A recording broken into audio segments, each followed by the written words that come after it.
Welcome to Team Building Cultures, the podcast designed to deliver tools and tips for improving team communication, collaboration, and fostering a culture where teams thrive. Now, here's your host, Beverly Hathorn, owner of Strategic HR Consultants. Hello, listeners, and thank you so much for joining me for another episode of Team Building Cultures. I am your host, Beverly Hathorn, the owner of Strategic HR Consultants, where we believe that an organization's culture is the soil in which all things grow. Today, I'll be speaking with Kimberly LoCascio, and Kimberly is a managing partner and head of client development at SourceOwls and HireResources, both recruitment agency resources providing clients and agencies with top talent. She has been in the recruitment world for close to 20 years. A little personal about Kimberly, she has two boys, 2.5 and 11 months. So they're small. How exciting your daily life must be. Yes, and she hectic and fun. and fun, I bet. And she lives in Orlando, Florida, one of my very favorite places to visit. She's a lover of animals and has two cats, Star and Simba. She loves finding people their career home, helping employers find long-term employees that are a great culture match, and spending time with friends and family. So Kimberly is definitely a people person. I'm so excited to speak with you today and learn more about what you do and how you help people and employers and employees connect. So thanks so much for joining us today, Kimberly. Thanks for having me, Beverly. I'm excited to be here. Yeah. So today we're going to talk about how we can focus on culture add, not just culture fit. So apparently there's a difference. So tell us Yes. about the difference between the two, Kimberly. Sure. Well, first of all, thank you for having me. Excited to share this information with everybody today. So yes, I think a lot of companies may even forget about culture all the time altogether. So the first step is a lot of them, as they're identifying what makes somebody a fit in their organization, and they do start thinking about the overall fit and not just black and white what's on paper. We hear a lot about culture fit, and that kind of is a dated term, because in the past it was really what made somebody fit in with the organization, as they already had it. So what is their culture like? Is the group, have they all been together for a very long time? Do they foster an in-office environment where they have lunch together every Friday? Is it really about team building? Is it, there's all these different things that go into overall culture fit and what the personalities are of the people who are already there. So in the past, we really looked for someone that fit into that mold.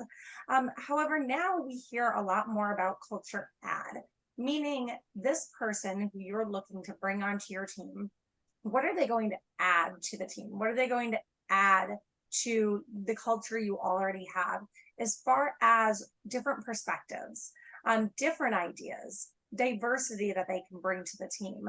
I think you still want to look for that person that fits in with the overall group.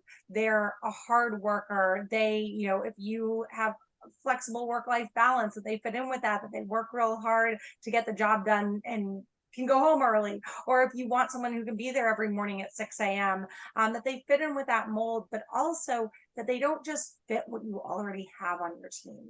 I think looking for someone that can bring new ideas, new perspectives, can fit in with your organization, but really has something to also add to that is so important, and something that we're seeing become a lot more of a hot button, and just something that really is helping to create that team that you want for the future, because what your team was yesterday isn't what you probably want it to be next year or 5 years from now. And bringing in different perspectives and different ideas can really help to shape and form the future of your company in a positive way.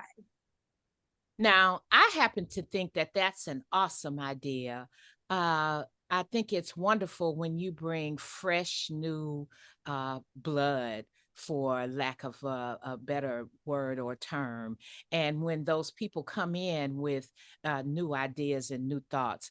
But how does that work in organizations where they are stuck on the uh, that's the way we've always done it mentality, and you bring this new person who has all these new thoughts and ideas and look at the organization and the way that they perform and the way that they process, specifically the way that their systems work. And this person may know because of their previous employer or their previous experience, they may know a better way of doing it. How does that person actually fit in? Do you have any ideas for leadership, for melding that together? How does Sure. that work? Yeah, I think that's a great question, Beverly. And I think that, that comes down to leadership in an organization. And at the end of the day, leaders need to be a little bit more open. And I think that some are very open, and the ones who aren't, we're seeing aren't attracting the top talent anymore, because people want to go into an organization where they can feel open to be heard and to give their ideas and give their feedback. And at the end of the day, that's a great thing, because that's a person who really feels like they're part of your organization. They want to help you excel. They want to help form the future. If somebody doesn't want to do that and they're just coming in to do their job and go home at the end of every day, they don't have anything to really add. And you want somebody who does and feels like they're a part of the bigger picture. And in order to do that, you just have to be open. I think have that open door policy. Let them come to you with ideas. Not that they can just all of a sudden walk in the door and change everything. Nobody wants that. But we want them to feel comfortable going to their leader and saying, hey, you know what, you're doing it this way right now, and I like that, but I think it could be done this way, and here's why. And I think if that person that's coming into an organization has fresh ideas that can really help, they also have to be able to back up why. Why should we do things a little bit differently, and not come in day one and try to make changes either. I think that's also very important from the candidate perspective. It's great to have fresh ideas, but when you come in, you really need to get entrenched in the organization, learn their ways, get your feet wet before you start making those recommendations. And then once you've been there for a little while, I think leadership needs to have that open door policy where that candidate can come in or that employee can come in and talk about why they have these ideas, how they think they can make things better. And I think if both parties can really be open to hearing and communicating, it can really help to foster an environment where it's really attracting upward mobility and teamwork and just a culture that everybody wants to be a part of. Wonderful points. You touched on some really good things, and one of the first top tips that you gave that I want to revisit is you said that if leaders aren't going to be open to changes and updates and doing things differently, which may result in doing things better, they're not going to attract top talent, because high performers perform in that manner because they are open to change and they are accustomed to doing things the best way, not always the old way. And they are high performers do like to move with today's things, the latest technology and the latest methods and best practices for doing things, not stuck in the old way. That is one thing that I do know about high performing teams. They are fluid and quick to make change, and they know how to implement change. So you're right. If leaders aren't willing to change and are stuck in this is the way we've always done it, they're not going to attract high performers. And then you also said leaders need to have an open door policy so that the new employees can feel confident. That psychological safety needs to be there so that they can feel confident to come and express their new ideas. But it is very important to get your feet wet first and understand the forward movement of your change. If you're talking about implementing a change that you see right here, how is that going to affect the upflow and the downflow of that particular process? So they do need to maybe just get their feet wet before they start talking about that. So you also mentioned, we were also talking earlier about the 3 top culture ad questions to ask. So tell us what those are and share Sure. that with the audience. Definitely. So there are, I mean, through my years of doing this, being in the recruitment world for about 20 years, culture fit and culture ad questions change all the time. And I probably could go for an hour just on that, because I have at least 15 or 20 good questions, but I wanted to key in on some that would be a really good takeaway for anyone listening today. And of course, you can always reach out and learn more. But I think one of the most important questions, and these are questions that I feel you don't hear asked all the time. In my prior life, when I used to go on interviews, I've been here for quite some time and with my company before for 10 years as well. But when I used to go on interviews, these weren't questions that really anybody asked me. I don't think they were really digging into what was going to make me a long fit in the organization. And that may have been why in my prior life, I wasn't there for the long haul, because they weren't thinking about that, and neither was I at the time. So one of the questions is, what ways have your colleagues benefited from working with you?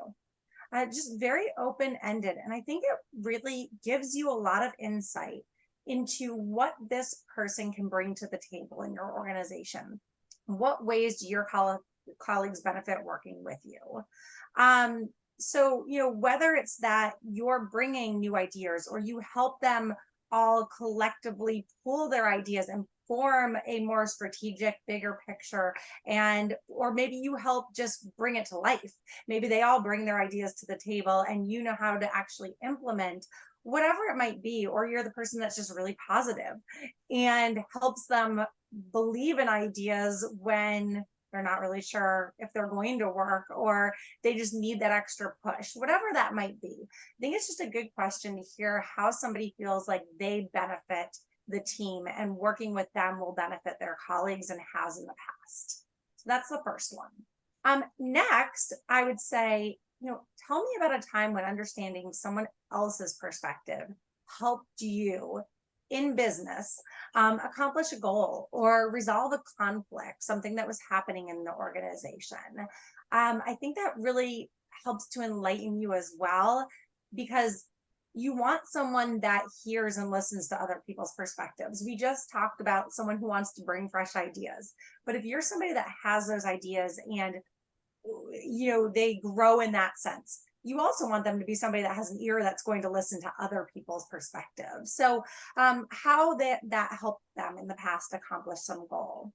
And then the third being, what is their impression of your current company's culture, of your mission, of your value? You want to know, number one, they've researched that, and that's something that they want to be a part of. And what is the impression? Is it positive? Hopefully, or they wouldn't be doing this interview. But what's their impression of it today? Does it fit in with what your impression is of your company's culture, values, and mission? Why? And then from there, you could dig a little bit deeper into what they like, what they don't, how they could improve it. But those are really the top three at this time that I have. Oh, those are great questions. So I'm wondering, like for question number 3, where you ask, what is your impression of this company's culture?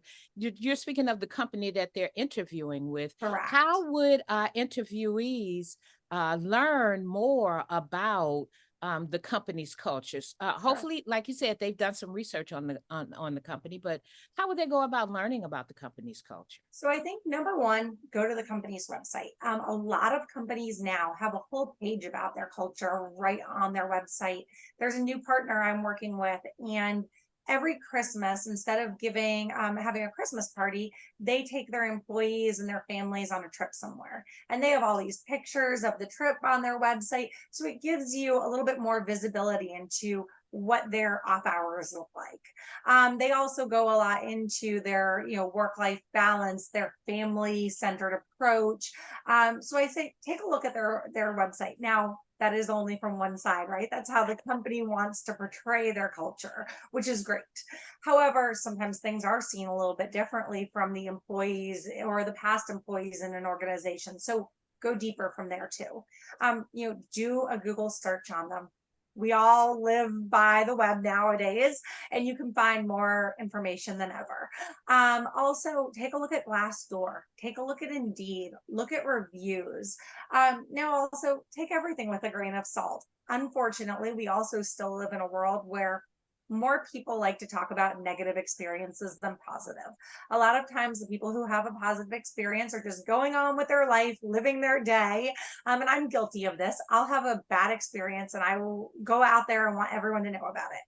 I will have a great experience and say, as soon as I get home, I'm going to tell everybody about this great experience I had at this hotel. And then I get busy with life.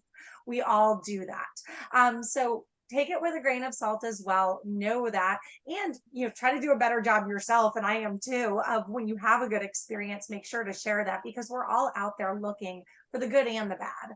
And sometimes it is a little bit one-sided on the internet.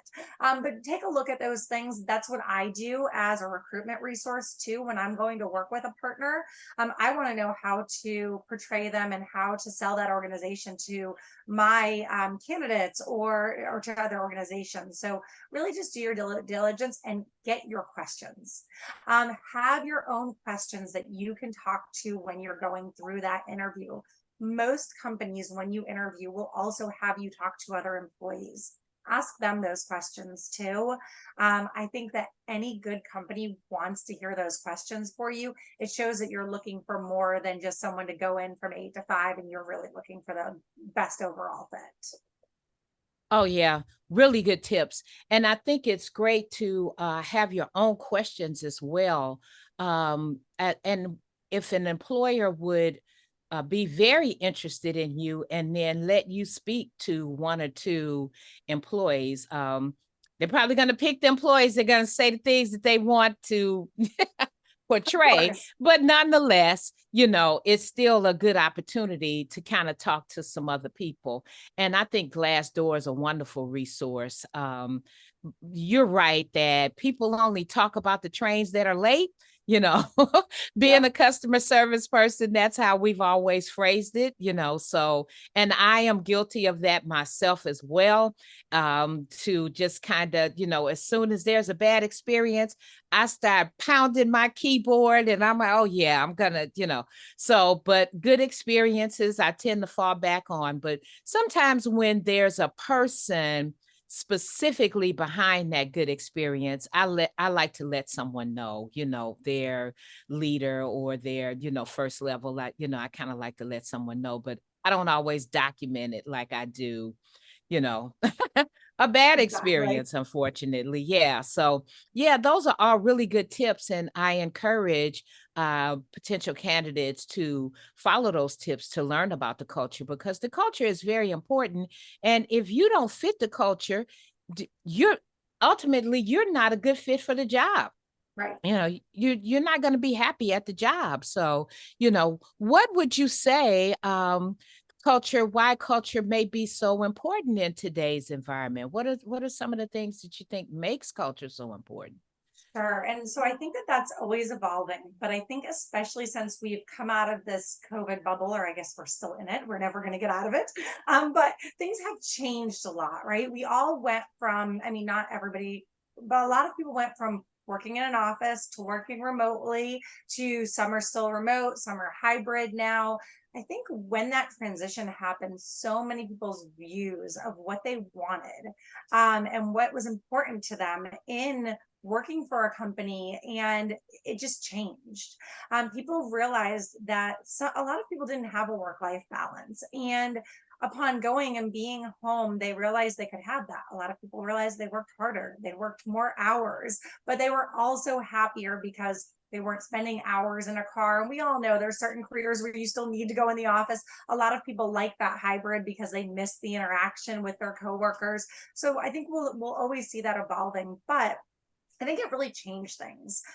People now, I am seeing, really value a life work balance so much more than before. Before, people wanted that, but it was kind of one of those things. Hey, if I can get it, that's great. If I can't, a lot of companies don't offer it. Now, so many companies have transformed the way that they view that and have realized that they can give people that they wanted to before. I don't think it was that they didn't want to. I think it was that they thought work would suffer. And so many companies have seen that their numbers have done just as good. They've probably, a lot of them have increased while they've given the people this work-life balance. And so they've come to this realization: I can keep my employees happier, and I can actually get more productivity. Some companies aren't seeing that. And I think that they may need to change as time goes on, because they're going to lose a lot of those really good employees and good culture fit. But I think that that really did transform things, because people's views are so different, not only to what they want, but now knowing what they can have.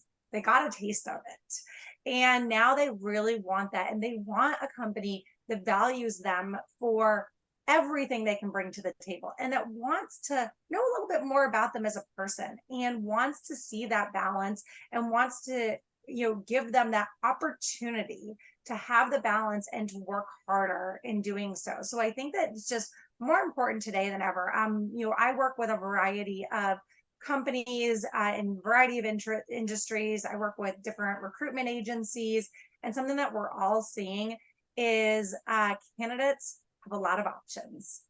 And at the end of the day, a lot of the time, what's helping them choose is the culture of an organization. They are seeing companies that are, bid wars used to be winning. Now they're a little bit more flexible on their salary and their bonus if it's a good overall culture fit, if they have that work-life balance. So I just think it's more important than ever that, companies and leaders are really thinking about, what do I want my culture to be? How is somebody going to add to that? And how can I portray that in a positive light to those who are coming into the organization? And can we change a little bit? Can we be a little bit more flexible? And remember that, you want employees you can trust at the end of the day. And if you are keeping everybody to this tight, regimented schedule because you can't trust your employees, they're not the right employees for you. So I think finding that overall fit is just more important than ever. And it's really going to help to differentiate your company. I also think all organizations have a different culture fit, and that's good, because different employees fit with different culture fits. And as a candidate, if you're not the right fit, that's okay. You don't want to go there. You want to go where you are. And same thing for a company. If somebody's not the right match for you, that's okay. There's more fish in the sea, but you want to make sure it's a really good fit on both sides. And just again, employees have more options. Employers have more options. I think we really want to ensure that it's the right fit on both sides and find out how we can do that most successfully. Awesome. Awesome, Kimberly. You said so many wonderful things. And, I want to just kind of backtrack just a little bit, specifically when you talk about employees don't need to be tethered to an office desk, with someone bearing over them in order to perform. If that is the case, then, you might not have the right employees, especially when you talk about high performing employees. They're going to perform, no matter where they are. And if you've trained your employees, if you've given them the right tools, and, you got to trust them to go ahead and do the job that you've hired them to do. So, if your infrastructure has allowed you to create a work at home environment, and your employees are enjoying that, and it's adding to the work-life balance, and it's adding to the culture, and your productivity is not suffering, then why not do it? Why not do it? If it's, and then you're going to attract more employees, because I've seen statistics that say, people actually look for the work at home option. And if you're not providing that, they're not even considering you sometime, to come and work for you. So you're right. Some companies are not able to provide that option. And, we do understand that. But, for the companies that do have the ability and just refuse to provide that, that's not showing that, you value the your employees need and what your employees desire. I So always say the yeah. only constant in life is change. So whether you're an employer or a candidate, you've got to be open to change. It's the only way to keep growing. And I think any of us, people are naturally afraid of change. However, change is a good thing, and anybody who refuses it, whether you're a company owner or you're out there looking for a job, you're not going to excel to the capacity that you could if you were open to change. We all have to be open to it. And when the economy suffers, I see the companies that really keep going and plow ahead and make it through on the other side. They're the ones that change when things need to be changed. The old ways just aren't always going to work. Our world is always changing. Yeah, the world is always changing. Things always change. And, there's always updates and there's always new technology and there's always a better, more efficient and effective way of doing things. And there's growth and change. So sometimes there's revenue retention and change. There's profit and change sometimes. It's not always a bad thing, So yeah, that's really you've given us some really, really great information. Especially about culture and culture add. So when candidates are out there looking at the culture, also think about what you're going to bring to the culture, and employers, when you're interviewing your people, think about, what can they bring to the culture, not just their experience and, their education and their certifications, but think about what they're going to bring to your culture. Wonderful information, Kimberly. Thank you. So for those who would like to learn more about SourceOwls and maybe get in touch with you, how would they do that? So you can go ahead and reach out to me directly via my Calendly. You'd be able to book a meeting right with me. And I don't know if there's a place for us to show that, but I can give it to you. It is www.calendly.com. My name is going to be hard. So I will spell it. It is calendly.com/Kim, Kim, dash. My last name is a little tricky, LoCascio. L is in Larry, O is in orange, C is in cat, A is in apple, S is in Sam, C is in cat, I is in indigo, O is in orange. I've done that a few times before. And then there will be, if you just do that, it will take you to my Calendly page. So calendly.com/Kim-LoCascio. When you go there, there will be a SourceOwls intro link, and you can schedule it right on there. If you schedule it on any of my calendars, though, it will come directly to me. Awesome. And we will definitely put that in our marketing materials because I'm sure my listeners will want to get in touch with you, especially to learn more about culture add. That's not something that you hear a lot about. So folks, get in touch with Kimberly. I will put that in the marketing materials on all of our marketing, and it'll be on the YouTube page as well as Spotify and Apple so that you can have access to that. So Kimberly, thank you so much for joining us today and coming to talk to us about culture add and the importance of culture and being flexible in your culture. So we really appreciate that. And thank you for the information. For having me today. It's been great. Yeah, on SourceOwls, and we'll be looking at you for more information in that area. And so listeners, if you've enjoyed this episode and would like to hear more on this and other topics on HR, please feel free to subscribe to my HR channel. It is Strategic HR Consultants, or catch up on more episodes of the Team Building Cultures podcast. You can find me on YouTube, Spotify, and Apple. And thank you so much for joining us today. And until our next episode, have a great day. Thank you, Kimberly. Thank you. Thank you for tuning in to another episode of Team Building Cultures. We hope we have delivered helpful and enlightening information to help you create your dream team. Join us next time